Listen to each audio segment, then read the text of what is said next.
అందరికీ నమస్కారం. నేను మీ కిరా కార్పీని.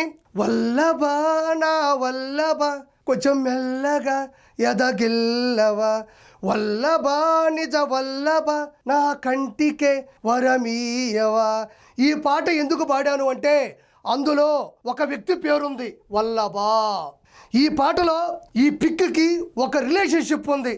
ఏంటి అంటే జగన్మోహన్ రెడ్డి అత్యుత్సాహంతో ఆయన చూసి పాడుతున్నాడు, వల్లభ నా వల్లభ అంటే వల్లభనేని వంశీ, నా వల్లభనేని వంశీ కొంచెం మెల్లగా ఎదగిల్లవా. అక్కడ ఏం జరిగిందో కొంచెం చెవులో చెప్పి నా ఎదని గిల్లు. రెండోది ఏం పాడుతున్నా అంటే వల్లభ నా వల్లభ నా కంటికే వరమియ్యవా. అక్కడ ఏం జరిగిందో కంటికి కట్టినట్టు చూపించి నా కంటికి వరమి అని చెప్తున్నాడు. ఆ పాటలో ఉండే అర్థం ఇదే. చూడండి, ఇది జీవితంలో గుర్తుపెట్టుకోండి, చాలా అరుదైన చిత్రం ఇది. ప్రపంచవ్యాప్తంగా అత్యంత ఖరీదైన అద్భుతమైన అరుదైన చిత్రం. ఎందుకని చెప్తున్నానంటే ఇది మామూలు కలయిక కాదు. వీళ్ళిద్దరిలో కూడా కామన్గా ఉండే గుణాలు కొన్ని ఉండే. ఒకసారి చూద్దాం, ఉండండి. ఈయనేమో వల్లభనేని వంశీ అసెంబ్లీ సాక్షిగా ఆడపడుచు భువనేశ్వర్ గారిని క్యారెక్టర్ అసాసినేషన్ చేసి దారుణంగా నీచాది నీచమైన మాటలు మాట్లాడాడు.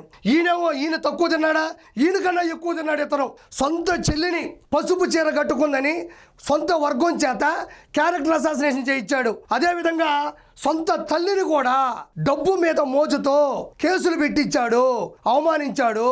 అంటే వీళ్ళిద్దరిలో ఉండేటువంటి ఒక గుణం ఏంటంటే ఆడవాళ్ళని అవమానించడం, ఆడవాళ్ళని అనుమానించడం, కించపరచడం వీళ్ళిద్దరికీ కూడా సమానమైన హక్కుగా భావిస్తారు. అదేవిధంగా వీళ్ళిద్దరిలో చూడండి, ఈయనేమో గన్నవరం టీడీపీ ఆఫీసు మీద దాడులు చేపించాడు. టీడీపీ కార్యకర్త సత్యవర్ధన్ అనే ఒక వ్యక్తిని కిడ్నాప్ చేపించాడు. అక్రమంగా ఇళ్ల పట్టాలు ఇచ్చాడు. చెప్పుకుంటూ పోతే వైన్స్, గ్రావిలు, ఇసుక దందాలు, దౌర్జన్యాలు, అక్రమాలు, అవినీతులు ఇంకా చెప్పనే బల్లి ఒక బస్తా నిండా ఉంటాయి. ఈ వ్యక్తి ఏమన్నా తక్కువ తిన్నాడా? అక్రమ ఈడీ అంటే అక్రమ ఆస్తులు ఈడీ కేసులో 32 కేసులు నమోదై ఉన్నాయి. 16 నెలలు జైల్లో పడి చెప్పకూడదు తిన్నాడు. అదేవిధంగా లిక్కర్ మద్యం స్కామ్లో కూడా ప్రధాన నిందితుడిగా ఉన్నాడు.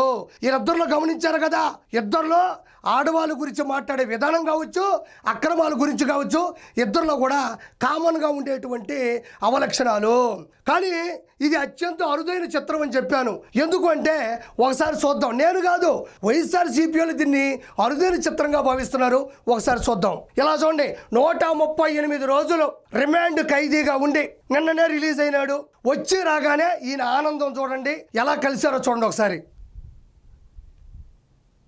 ఈ క్లిక్కులు చూడండి, కిస్క్ కిస్క్ కిస్క్ అంటే ఈ కలయిక జన్మలో దొరకదేమో, ఇలాంటి మల్టీ స్టారర్స్ జీవితంలో మళ్ళీ కనబడరేమో, ఇలాంటి ఫోటోలు చాలా అరుదుగా వస్తాయి కాబట్టి ప్రతి ఫ్రేమ్ని కూడా బంధిస్తున్నారు వాళ్ళు. చూడండి ఒకసారి, ఇక్కడ నుంచి చూడండి, గో కిసిక్ కిసిక్ కిసిక్ కిసిక్ కిసిక్. ఇదొక అత్యంత అరుదైన చిత్రం, ఆత్మీయ కలయిక.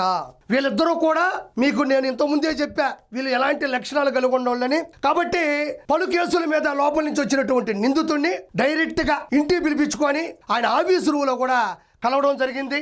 దీన్ని మామూలుగా వాళ్ళు బంధించట్లేదు. చిత్ర విచిత్రంగా సెకండ్ ఫ్రేము వాళ్ళిద్దరిని కూడా బంధిస్తూ ఉన్నారు. కాకపోతే నాకు ఒక చిన్న కోరిక ఉంది, వీళ్ళిద్దరిని పెట్టి మల్టీ స్టారర్గా ఒక మూవీ చేస్తే ఎలా ఉంటుంది, ఆ మూవీ ఎంత అత్యున్నత స్థాయికి వెళ్తుంది అనేది ఒక చిన్న కోరిక ఉంది. దాన్ని నేను పోస్టర్ కూడా చేయించాను. దాని ప్రొడ్యూసర్ ఎవరు, డైరెక్టర్ ఎవరు, దానికి యాక్షన్ డైరెక్టర్ ఎవరు, వీళ్ళందరినీ కూడా ఒకసారి చూపిస్తా. ఈ అత్యద్భుతమైనటువంటి ఈ మల్టీ స్టారర్స్, ఒకే లక్షణాలు ఉన్నటువంటి అవలక్షణాలు ఉన్నటువంటి వీళ్ళిద్దరిని పెట్టి ఒక సినిమా చేస్తే ఎలా ఉంటుందో ఒకసారి చూద్దాం. ఇలా చూడండి, ఇద్దరు కూడా నాణ్యంగా కనబడుతున్నారు. జైలు మనకి కొత్త ఏం కాదు, శిక్షలు పెద్ద వింతేం కాదు. ఈ సినిమా పేరు, ప్రొడక్షన్ వచ్చి జగన్ జాతిరత్నాలు ప్రొడక్షన్స్. అందులో జైలు మనకు కొత్త ఏం కాదు, శిక్షలు పెద్ద వింతేం కాదు. రచయిత ఆర్కే రోజా. ఈవిడ అంటుంటుంది, అన్న చూపులో బెదురుండదు, అన్న కొడితే ఎదురుండదు. ఈ ప్రాస ఎవరైనా రాయగలరా? అంత అద్భుతమైనటువంటి రైటర్గా ఆర్కే రోజా గారిని పెట్టి నేను చూడండి, ఆర్కే రోజా రచయితగా, అదేవిధంగా ప్రొడ్యూసర్స్ కొడాలి నాని గారు ఆల్రెడీ సినిమాలు చేశారు కాబట్టి, పేరు నాని గారికి అడ్డదిడ్డంగా సంపాదించిన 1000 కోట్లు ఉన్నాయి కాబట్టి వీళ్ళిద్దరిని ప్రొడ్యూసర్స్గా కూడా ఎంచుకోవడం జరిగింది. అదేవిధంగా సినిమాటోగ్రఫీ గోరంట్ల మాధవ్ గారు, ఆయన కెమెరాని ఏ లెన్స్లో పెడతాడు, ఆయన ఎలా చూపిస్తాడు, ఆయన పెట్టేటువంటి ఆ ఫ్రేములు ఎలా ఉంటాయని పెద్దగా చెప్పక్కర్లే. కాబట్టి గోరంట్ల మాధవ్ గారు సినిమాటోగ్రఫీ.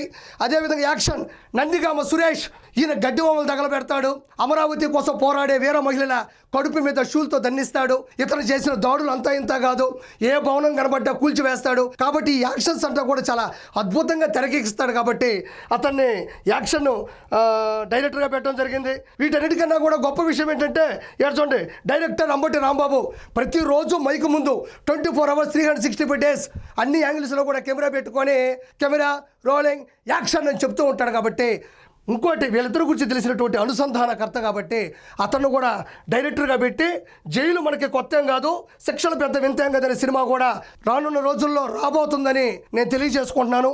కాబట్టి ఇన్ని తప్పులు చేసిన వ్యక్తిని విమర్శించకుండా ఇంటికే పిలిపించి పరామర్శించడం అనేది సభ్య సమాజం తలదించుకోవాలి. కాబట్టి ఇలాంటి వాళ్ళని వెనకేసుకొని రాకూడదు. వీళ్ళకి రాజకీయ అంతం అనేది మొదలైందని మనస్ఫూర్తిగా తెలియజేసుకుంటున్నాను. నేను మీ కిరా కార్పేని.